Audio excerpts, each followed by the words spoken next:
오늘 이 시간 저는 여러분께 매우 중요한 이야기를 전하고자 합니다. 이것은 단순한 정책 설명이 아닙니다. 이것은 여러분 가정의 재정을 지키고 소중한 부모님께 최고의 돌봄을 제공하며 동시에 수백만 원의 추가 소득을 창출할 수 있는 구체적인 전략입니다. 지금 이 순간에도 대한민국의 수많은 가정에서는 장기요양 비용으로 인해 소중한 재산이 빠르게 고갈되고 있습니다. 월 수백만 원씩 사라지는 시설 이용료, 간병 비용, 그리고 각종 숨겨진 부대 비용들. 이 출혈은 멈추지 않습니다. 오히려 시간이 지날수록 더욱 가속화됩니다. 하지만 2026년 모든 것이 바뀝니다. 대한민국 노인 돌봄의 패러다임이 완전히 전환되는 역사적인 해가 될 것입니다. 그리고 이 변화의 핵심을 이해하고 활용하는 사람들은 엄청난 혜택을 받게 될 것입니다. 반면 이 정보를 놓치는 사람들은 수천만 원의 지원금을 그냥 공중에 날려버리게 될 것입니다. 먼저 우리가 직면한 현실을 정확히 이해해야 합니다. 지금 대한민국의 요양 현장은 심각한 위기에 처해 있습니다. 현재 요양보호사의 평균 월급은 얼마나 될까요? 통계에 따르면 대략 200만 원 수준입니다. 네, 월 200만 원입니다. 이것은 중노동을 감내해야 하는 전문 직종의 급여로는 턱없이 부족한 금액입니다. 요양보호사가 하는 일을 한번 생각해 보십시오.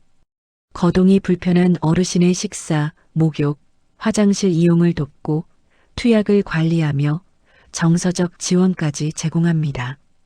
치매 어르신의 경우 예측 불가능한 행동에 대응해야 하고 때로는 신체적 위험까지 감수해야 합니다. 이 모든 것을 하루 종일 때로는 밤샘 근무까지 하면서 받는 대가가 월 200만 원이라는 현실. 당연히 숙련된 한국인 요양보호사들이 현장을 떠나고 있습니다. 편의점 아르바이트를 하거나 다른 서비스업으로 전향하거나 아예 경력을 포기하는 경우가 속출하고 있습니다. 그리고 그 빈자리를 누가 채우고 있을까요? 외국인 인력입니다. 정부 통계를 보면 충격적입니다. 일부 지역에서는 요양 현장의 외국인 비율이 50%에 육박하고 있습니다. 이것 자체가 문제는 아닙니다. 외국인 요양보호사분들도 최선을 다하고 계십니다. 하지만 현실적인 문제가 발생하고 있습니다. 언어 소통의 어려움, 한국 문화에 대한 이해 부족, 어르신들의 미묘한 건강 변화를 감지하는데 필요한 섬세한 관찰력, 이런 것들이 서비스 질의 하락으로 이어지고 있습니다. 그리고 가장 큰 문제는 소중한 부모님을 맡긴 가족들의 불안이 극에 달하고 있다는 것입니다. 이런 상황에서 정부는 더 이상 방치할 수 없다는 결론에 도달했습니다. 해결책은 명확합니다. 한국인 숙련 인력을 현장으로 다시 불러들여야 합니다. 그리고 그들을 불러들일 수 있는 방법은 단 한 가지뿐입니다. 바로 파격적인 급여 인상입니다. 2026년 정책 개편의 첫 번째 핵심 무기는 장기 근속 장려금입니다. 이 제도 자체는 새로운 것이 아닙니다. 하지만 2026년부터는 완전히 다른 제도로 재탄생합니다. 기존의 장기 근속 장려금은 실패한 제도였습니다. 왜 그랬을까요? 한 시설에서 무려 3년 이상 근무해야만 받을 수 있었기 때문입니다. 3년이라는 시간은 너무 깁니다. 요양보호사들은 열악한 환경과 낮은 급여를 견디며 3년을 기다릴 이유가 없었습니다. 그래서 대부분 1년도 채 되지 않아 이직하거나 현장을 떠났습니다. 2026년 이 3년의 문턱이 산산조각 납니다. 장기 근속 장려금 수령 조건이 3년에서 단 1년으로 대폭 완화됩니다. 이것이 무엇을 의미하는지 아십니까? 요양보호사가 한 기관에서 딱 1년만 근무하면 그 다음 달부터 매달 추가 수당을 받게 된다는 뜻입니다. 이것은 일회성 보너스가 아닙니다. 매달 고정적으로 지급되는 수당입니다. 사실상 연봉 인상 효과를 가져오는 것입니다. 구체적인 금액은 얼마일까요? 정확한 금액은 기관과 지역에 따라 다르지만 월 10만 원에서 20만 원 수준으로 예상됩니다. 1년 근무로 월 20만 원의 추가 수당이라면 연간 240만 원의 추가 소득입니다. 이것만으로도 기존 급여에서 10% 이상의 인상 효과가 있습니다. 그리고 여기서 끝이 아닙니다. 정부는 선임 요양보호사 수당을 대폭 확대하기로 했습니다. 선임 요양보호사란 경력이 쌓여서 다른 요양보호사를 지도하고 교육하는 역할을 하는 전문가를 의미합니다. 기존에는 이 수당이 형식적으로만 존재했습니다. 명목은 있지만 실제 금액은 미미했죠. 2026년부터는 달라집니다. 선임 요양보호사 수당이 경력과 리더십에 대한 명확한 보상 체계로 자리 잡습니다. 특히 고난이도 돌봄 서비스를 제공할 수 있는 숙련된 한국인 인력에게 이 수당은 월 수십만 원의 추가 급여로 직결됩니다. 자, 계산을 한번 해보겠습니다. 기본급 200만 원에 장기근속 장려금 20만 원, 선임수당 30만 원을 더하면 월 250만 원입니다. 이미 기존보다 25% 인상된 금액입니다. 하지만 진짜 폭탄은 아직 터지지 않았습니다. 앞서 말씀드린 수당들만으로는 월 500만 원이라는 혁신적인 급여를 달성하기 어렵습니다. 진짜 핵심은 따로 있습니다. 바로 요양병원 간병비 급여화입니다. 이 정책은 2026년 하반기부터 단계적으로 도입될 예정이며 요양보호사 시장 전체를 뒤흔들 핵폭탄과도 같습니다. 무슨 내용인지 차근차근 설명드리겠습니다. 현재 요양병원에서는 간병비를 환자 개인이 전액 부담하고 있습니다. 한 달에 얼마나 될까요? 최소 300만 원에서 400만 원입니다. 중환자의 경우 500만 원을 넘어가기도 합니다. 이 간병비는 건강보험이 적용되지 않는 100% 본인 부담 비용입니다. 상상해 보십시오. 부모님이 요양병원에 입원하셨습니다. 병원비는 건강보험으로 대부분 해결됩니다.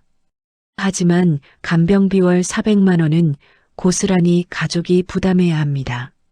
1년이면 4,800만 원입니다. 2년이면 거의 1억 원입니다. 평생 모은 재산이 순식간에 고갈되는 것입니다. 2026년부터 이 간병비를 국가가 지원하게 됩니다. 국가가 간병비를 책임진다는 것은 무엇을 의미할까요? 요양병원들이 질 높은 간병 인력을 대규모로 고용해야 한다는 의무를 갖게 된다는 뜻입니다. 전국의 요양병원에서 동시다발적으로 요양보호사 채용이 시작될 것입니다.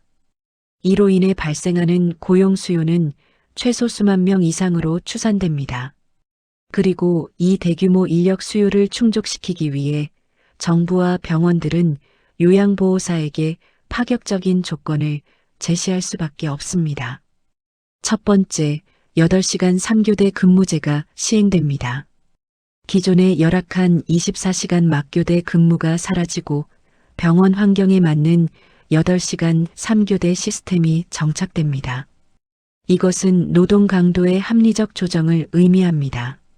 요양보호사가 안정적인 근무 환경에서 전문성을 발휘할 수 있게 되는 것입니다. 두 번째, 요양보호사는 전문 간병 인력으로 인정받게 됩니다. 간병 급여화가 정착되면 요양보호사는 단순히 돌봄을 제공하는 인력이 아니라 의료진과 협력하는 전문 간병 인력이 됩니다. 이는 직업의 위상 자체가 상승하는 것을 의미합니다. 이제 구체적인 급여 계산을 해보겠습니다. 8시간 근무 기준으로 기본급을 받고 여기에 장기근속 장려금, 선임수당, 그리고 새로 도입되는 간병 관련 전문수당이 합쳐집니다. 숙련된 요양보호사는 세전월 400만 원을 가볍게 넘어섭니다. 여기에 연장 근무나 휴일 근무가 일부 추가되면 어떻게 될까요? 월 최대 500만 원까지의 소득이 현실화됩니다. 이것은 이제 더 이상 환상이 아닙니다. 2026년 하반기부터 실제로 구현될 현실입니다. 요양보호사 자격증을 가진 모든 분들께 말씀드립니다. 이것은 여러분에게 주어진 황금 열쇠입니다. 하지만 한 가지 주의해야 할 점이 있습니다. 간병비 급여화가 적용되는 곳은 요양원이 아닌 요양병원입니다. 따라서 요양보호사분들은 지금부터 요양병원 환경에 적응하기 위한 추가적인 전문 교육에 투자해야 합니다. 기본적인 의료 용어, 환자 관찰 기록 작성법, 의료진과의 협업 방법 등을 미리 준비하십시오. 준비된 자에게 기회가 옵니다. 요양보호사 직업을 가지지 않은 분들도 실망하지 마십시오. 부모님을 돌보는 모든 자녀에게는 두 번째 기회가 기다리고 있습니다. 바로 재가급여의 대폭적인 증액입니다. 재가급여는 어르신이 집에 계시면서 받을 수 있는 장기요양 서비스를 말합니다. 요양시설에 입소하지 않고 익숙한 집에서 생활하면서 필요한 돌봄을 받는 것입니다. 재가급여에는 여러 종류가 있습니다.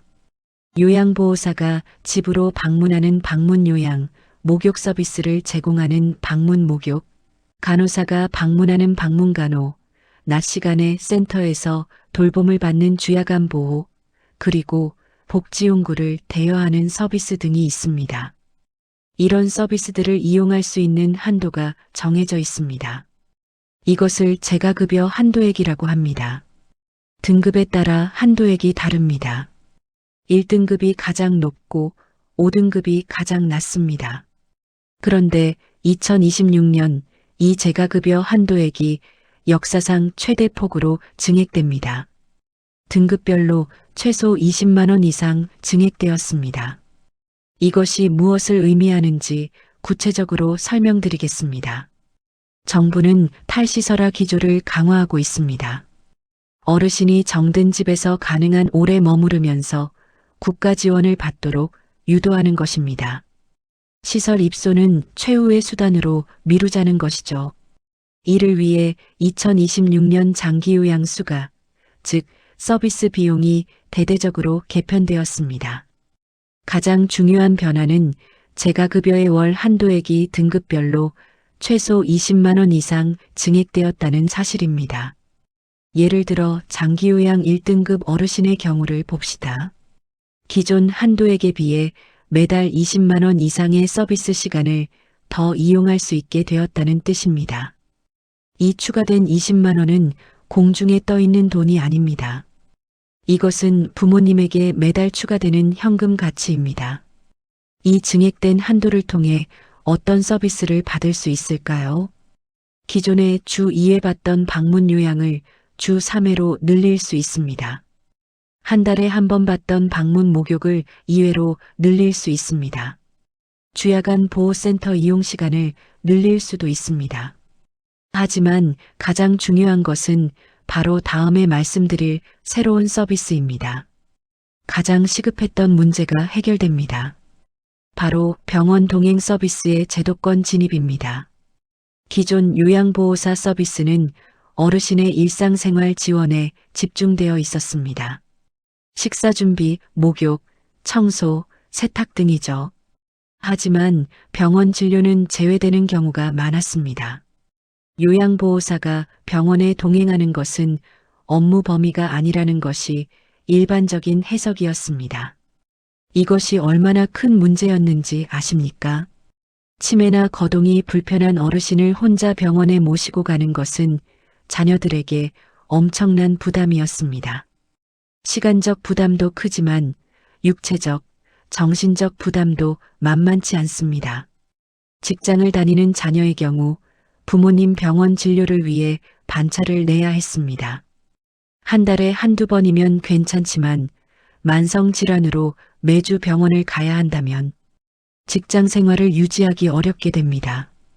2026년부터는 달라집니다. 증액된 재가급여 한도를 사용하여 요양보호사가 병원 예약부터 동행, 진료 기록 정리까지 전 과정을 지원하는 서비스를 당당하게 요구할 수 있게 되었습니다. 이 서비스는 시간당 높은 수가가 적용됩니다. 병원 동행은 단순 일상생활 지원보다 더 많은 책임과 전문성이 요구되기 때문입니다. 따라서 늘어난 한도를 가장 효율적으로 소진하는 방법 중 하나입니다. 여기서 중요한 통찰을 하나 말씀드리겠습니다. 이것이 바로 정책을 아는 자와 모르는 자의 차이입니다. 정책을 모르는 사람은 늘어난 한도만큼 기존 서비스를 조금 더 이용하는 것에 그칩니다. 하지만 정책을 아는 사람은 이 추가 한도를 가장 부담스러웠던 병원 동행이라는 핵심 문제 해결에 즉시 투입할 수 있습니다. 특히 장기요양 4등급을 받은 어르신을 둔 가족은 주목해야 합니다. 4등급은 보통 경증 치매나 낙상 위험이 있는 어르신이 받는 등급입니다. 그동안 지원 한도가 부족하다는 지적이 많았습니다. 이번 개편으로 4등급 어르신의 재가급여 한도가 가장 극적으로 상승했습니다. 이것은 정부가 상대적으로 경증 단계부터 적극적인 돌봄 개입을 통해 중증화를 막겠다는 의지의 표현입니다. 초기 단계에서 적절한 돌봄을 받으면 상태 악화를 지연시킬 수 있습니다. 4등급에서 3등급으로, 3등급에서 2등급으로 진행되는 속도를 늦출 수 있습니다. 이것은 개인적으로나 국가적으로나 엄청난 비용 절감 효과를 가져옵니다. 만약 4등급 부모님을 모시고 계시다면 지금 당장 요양기관에 연락하여 늘어난 한도를 활용한 주 3회 방문 요양 또는 주야간 보호 서비스 시간 증대를 요구해야 합니다. 이 혜택을 요구하지 않으면 어떻게 될까요? 그 돈은 그대로 국고로 돌아갑니다. 여러분의 권리를 행사하지 않으면 누구도 대신 챙겨주지 않습니다. 이제 세 번째이자 가장 직접적인 현금 수당에 대해 말씀드리겠습니다. 이것은 요양보호사 자격증이 있지만 시설이나 기관에 취업하지 않고 부모님을 직접 돌보는 가족들에게 주어지는 절대 놓쳐서는 안 될 기회입니다. 가족요양제도는 요양보호사 자격증을 가진 자녀나 배우자가 치매나 노인성 질환으로 장기요양 등급을 받은 부모님을 돌볼 때 국가가 일정 시간만큼 급여를 지급하는 제도입니다. 생각해 보십시오. 부모님을 시설에 모시면 월 200만 원 이상의 비용이 듭니다. 집에서 직접 돌보면 그 비용이 절약됩니다. 하지만 돌보는 자녀는 일을 할 수 없으므로 소득이 없어집니다. 이 딜레마를 해결하기 위한 제도가 바로 가족요양입니다. 기존 가족요양 수당은 얼마였을까요? 월 40만 원대에서 60만 원대 사이였습니다. 이것은 가족의 노동 가치를 제대로 인정하지 못하는 금액이었습니다. 전문 요양보호사가 기관에서 일하면 월 200만 원을 받는데 가족이 24시간 헌신하며 돌보면 60만 원이라니 형평성에 맞지 않았습니다. 2026년 이 불합리한 구조가 근본적으로 바뀝니다. 2026년 정책 개편의 핵심 목표는 한국인 인력의 처우 개선입니다. 그리고 가족요양 또한 여기에 포함됩니다. 정부는 가족요양 수당의 상한선을 월 90만 원에 육박하는 수준으로 인상할 계획을 확정했습니다. 월 90만 원. 이것은 단순한 지원금이 아닙니다. 가족의 헌신적인 돌봄 노동에 대한 정당한 급여입니다. 연간으로 환산하면 1,080만 원입니다. 이것은 기존 대비 거의 2배에 가까운 인상입니다. 이 90만 원을 확보하기 위해서는 두 가지 조건을 반드시 숙지해야 합니다. 첫 번째, 부모님 또는 배우자가 반드시 치매 등급을 포함한 장기요양 등급을 받아야 합니다.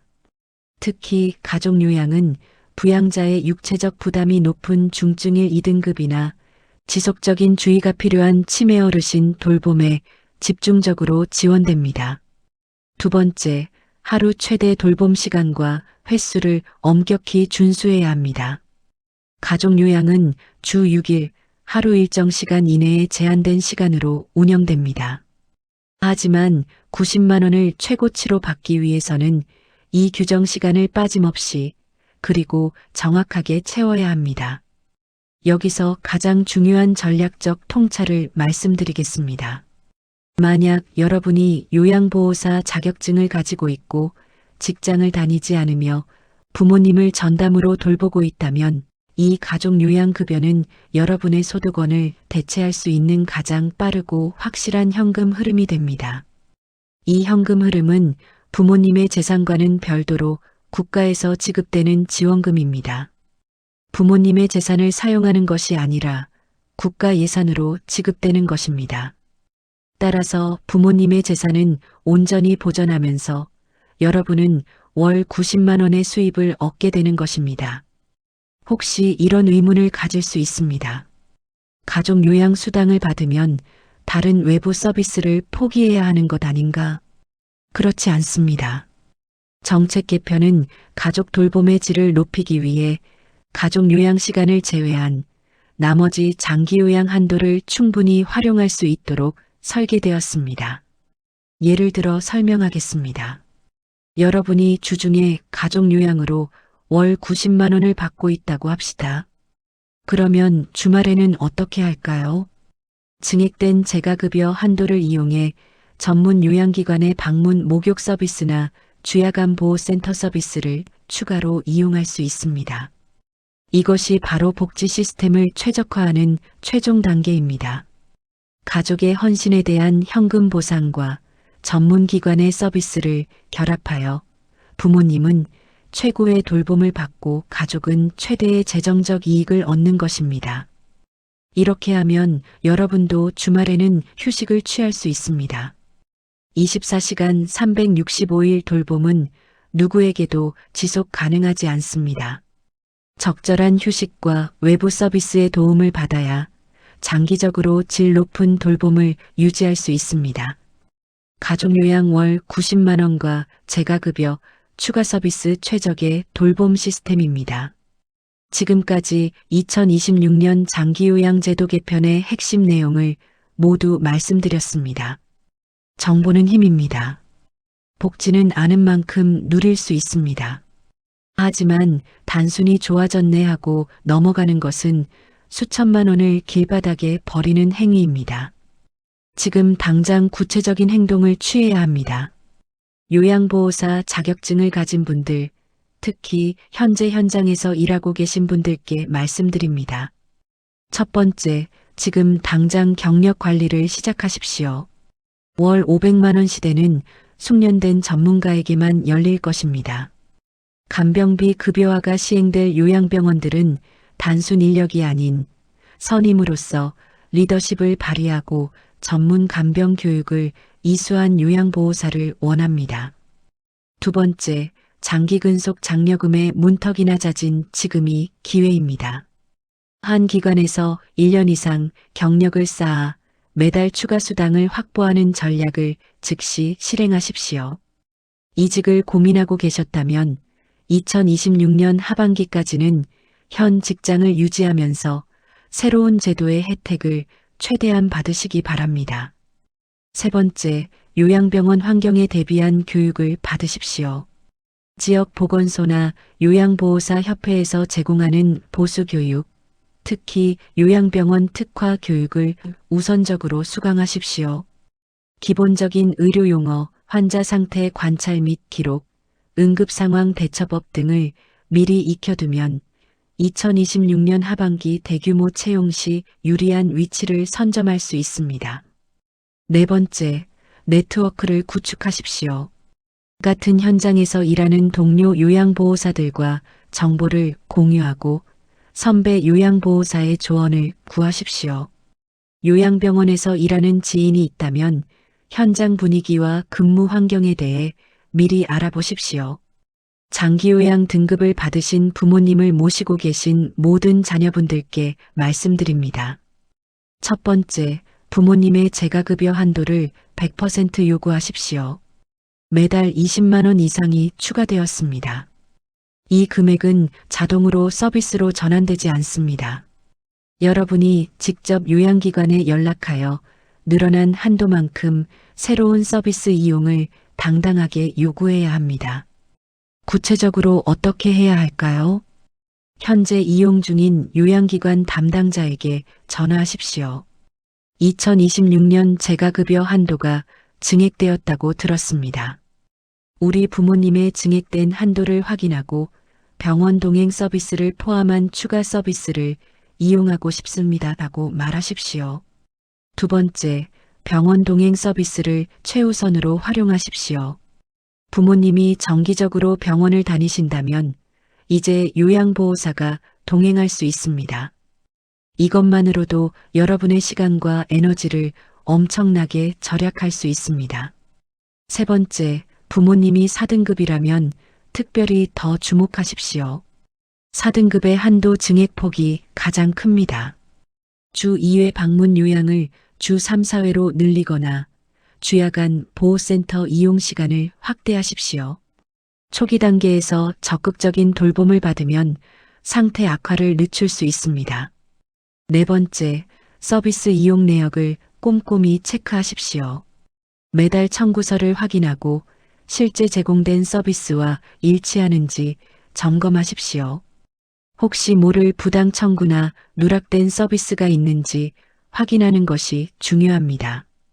요양보호사 자격증이 있거나 취득을 고려 중이며 부모님을 직접 돌볼 의향이 있는 분들께 말씀드립니다. 첫 번째, 가족 요양 수당 인상분을 놓치지 마십시오. 월 90만 원까지 치솟을 가족 요양 수당을 계산하여 지금부터 준비하십시오. 부모님의 등급 변화나 치매 진단 여부를 꼼꼼히 체크하고 2026년 상반기 중으로 관련 제도가 정비되는 즉시 최고 한도를 신청해야 합니다. 두 번째, 요양보호사 자격증이 없다면 지금이라도 취득하십시오. 요양보호사 교육은 240시간 과정입니다. 약 2, 3개월이면 자격증을 취득할 수 있습니다. 이 투자로 향후 10년 이상 월 90만 원의 수입을 보장받을 수 있다면 충분히 가치 있는 투자입니다. 세 번째, 가족 요양 신청 절차를 미리 숙지하십시오. 국민건강보험공단 지사에 문의하거나 장기요양보험 홈페이지에서 관련 정보를 확인하십시오. 필요한 서류가 무엇인지, 신청 절차가 어떻게 되는지 미리 알아두면 2026년 제도 시행 즉시 빠르게 대응할 수 있습니다. 네 번째, 외부 서비스와의 병행 전략을 세우십시오. 가족 요양만으로 모든 돌봄을 감당하려 하지 마십시오. 주말이나 특정 시간대에는 방문 목욕, 주야간 보호 등의 외부 서비스를 활용하여 여러분의 휴식 시간을 확보하십시오. 이것이 장기적으로 지속 가능한 돌봄의 비결입니다. 여러분, 긴 시간 동안 집중해 주셔서 감사합니다. 오늘 제가 전해드린 정보는 여러분 가정의 재정을 수천만 원 규모로 변화시킬 수 있는 구체적인 내용입니다. 2026년은 대한민국 노인복지 역사의 분수령이 될 것입니다. 오랜 시간 열악했던 요양 현장이 비로소 전문직으로서의 대우를 받게 됩니다. 집에서 부모님을 돌보는 가족들에게는 실질적인 지원이 대폭 확대됩니다. 그리고 가족이 직접 돌볼 때는 정당한 급여가 지급됩니다. 하지만 이 모든 혜택은 자동으로 주어지지 않습니다. 여러분이 정보를 알고 권리를 주장하고 적극적으로 행동할 때만 실현됩니다. 요양보호사라면 지금부터 경력을 관리하고 전문성을 쌓으십시오. 월 500만 원은 꿈이 아니라 곧 다가올 현실입니다. 부모님을 돌보는 자녀라면 증액된 재가급여 한도를 100% 활용하십시오. 특히 병원 동행 서비스는 여러분의 삶의 질을 획기적으로 개선할 것입니다. 가족 요양을 고려하는 분이라면 월 90만 원의 수당을 확보하십시오. 이것은 부모님을 사랑으로 돌보면서 동시에 경제적 안정을 찾을 수 있는 기회입니다.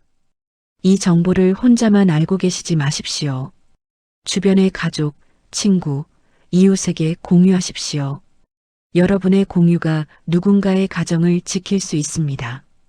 누군가에게는 월 90만 원의 추가 수입이, 또 누군가에게는 월 20만 원의 돌봄 혜택이, 그리고 요양보호사에게는 월 500만 원의 새로운 기회가 될 수 있습니다.